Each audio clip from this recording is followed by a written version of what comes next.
Tuesday, the 30th of May 2023, and Rangers have finally signed Dujon Sterling, a young fullback from Chelsea, who hasn't really been bothering the Chelsea first team squad, in all fairness. And actually, perhaps that's a criticism, given that the Chelsea first team squad seems to consist of about 5,000 players. But he's got rave reviews when he's been out on loan at likes of Blackpool and Stoke City and all the other clubs that Stanley Matthews played for.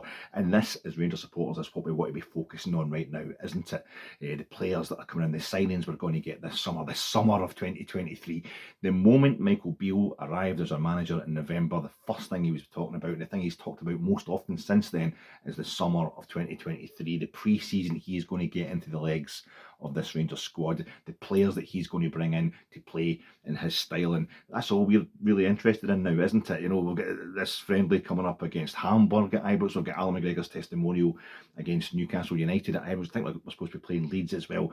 Who are the friendlies against? What are we going to do? Where's it going to go? The future, that's all we want to focus on. And little wonder, given the season that's just over, but you're never going to get to where you want to arrive at if you don't properly analyse where you've come from. And 2022-23 season officially went into the bin for Rangers on Saturday afternoon, just past in Paisley.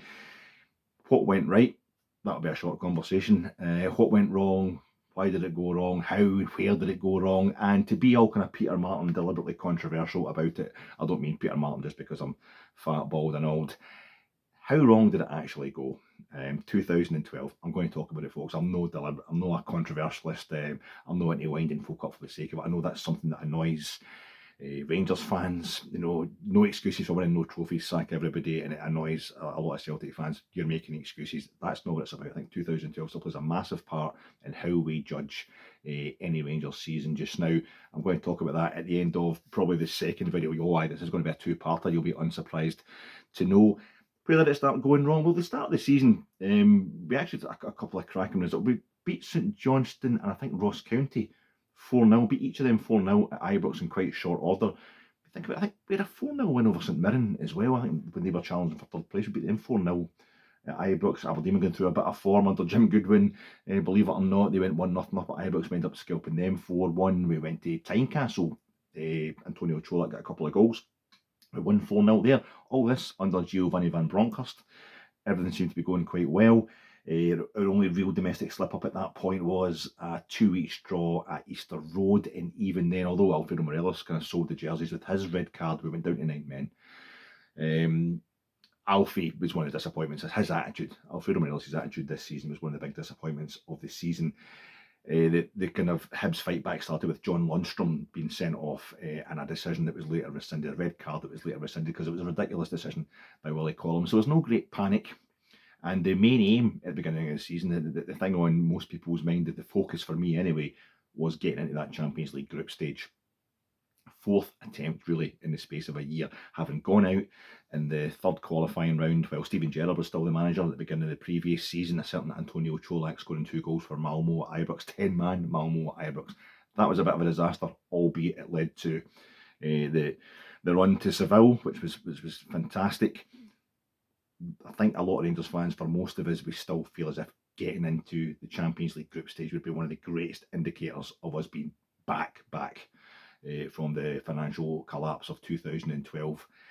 To be back at the kind of top table of European football, to be back in the mainstream, would be a kind of spiritual and economic underlining that Rangers had fully recovered from the collapse of the holding company a decade beforehand. So we then don't win last season's SPFL Premiership in 2021-2022, which, because of our great efforts in Europe, more than anything else, had raised Scotland's coefficient to the point where the Premiership, SPFL Premiership champions go straight into the Champions League group stage. So we failed in that respect. We're penalty kicks away from winning the Europa League. Winning that would have put us straight into the Champions League group stages. So here we were. And trying for the fourth time in basically a year to get back to that European top table. We go to Belgium to play Union Saint-Gilloise, who aren't even in their traditional home ground. You know, a lot of things happening at USG this last few years. Are doing really well in Belgium at the top end of the table.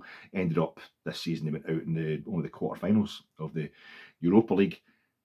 2-0 we lose over there terrible performance. We just didn't turn up at all, really worrying. But one of the bonuses of this season, one of the high points, was in the return leg. We finally, as a support, as a club, we finally get to see Rangers recovering from a 2-goal first leg deficit for the first time in our storied continental history. Well, that was a magic moment. Finished off by a iconic Malik Tillman goal. Excuse me, when he managed to jump about 17 feet in the air to nod in the final goal of the night to put Rangers 3-2 up on aggregate, and a goal that was commemorated with a kind of kids fun ride type thing out the back of the Cortland Road stand, where you were invited to try and jump and head a ball that's suspended in a pole about 17 feet off the air. The same as, can you get up as high as Malik? Well, nobody could, and I think all season few players got to the heights that Malik Tillman reached in terms of just pure football. I know didn't score against Celtic and what have you. It looks like the fella's not going to come to Rangers permanently. We're not going to take out or be allowed to take out that option to buy him from Bayern Munich. And with the talent 20-year-old Malik has at his feet, I can't really blame him when he's playing on plastic pitches and having to play against the same teams 15 times in a season. He got into double figures in the league as a scorer, Malik Tillman, but his skill and his assists, just watching a proper footballer at times was really great fun. It was part of it. I think we're getting it tight from Celtic fans. How many trophies you get for that? It's all about trophies, and that's great because apparently it means that Celtic have only had the 5 European victories in the entire history that actually counted, the one in a season that ended in a trophy. But you're still allowed just to enjoy good football, as we are football fans, and Malik Tillman was at times sensational to watch. One of the highs of the season, we go to Eindhoven. We played them at Ibrox, and now we can look back on it knowing that we got through. It was an epic tie. It was a great tie at Ibrox, 2 weeks, but of course on the night you're worried if that's going to be enough to get you through there. And was down at Manchester in 2008. I was at that final in 2008. Obviously, we had Seville, and even the night at Ibrox, going to the second leg of the semi-final against Leipzig, which turned into the greatest night of my life as a Rangers supporter. I wasn't as nervous. They were bonus territory. They were about how much better can this get, those kind of games. Against PSV, I think it just felt like if we'd failed for a fourth time in the space of a year, as I say, to get into the group stages, we're going to start going backwards. As a club at a time where we really couldn't afford to.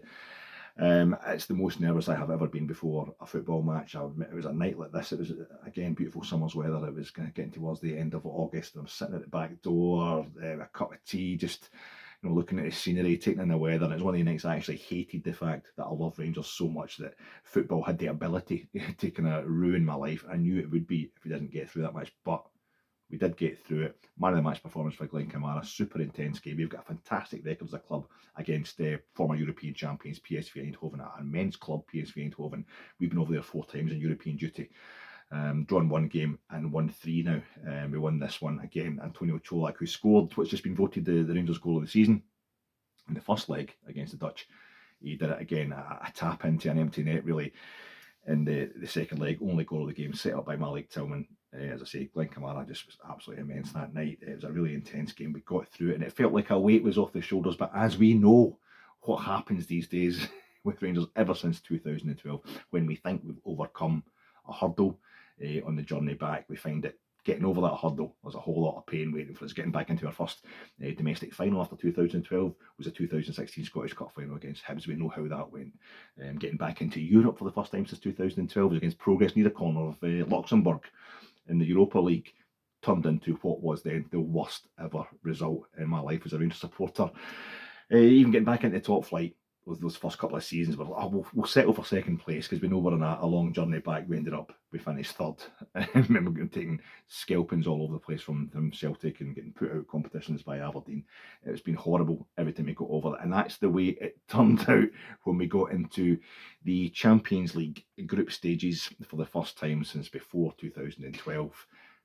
Great achievement in itself, but then things started going pretty badly wrong, and for that joyful tale, join me in part 2.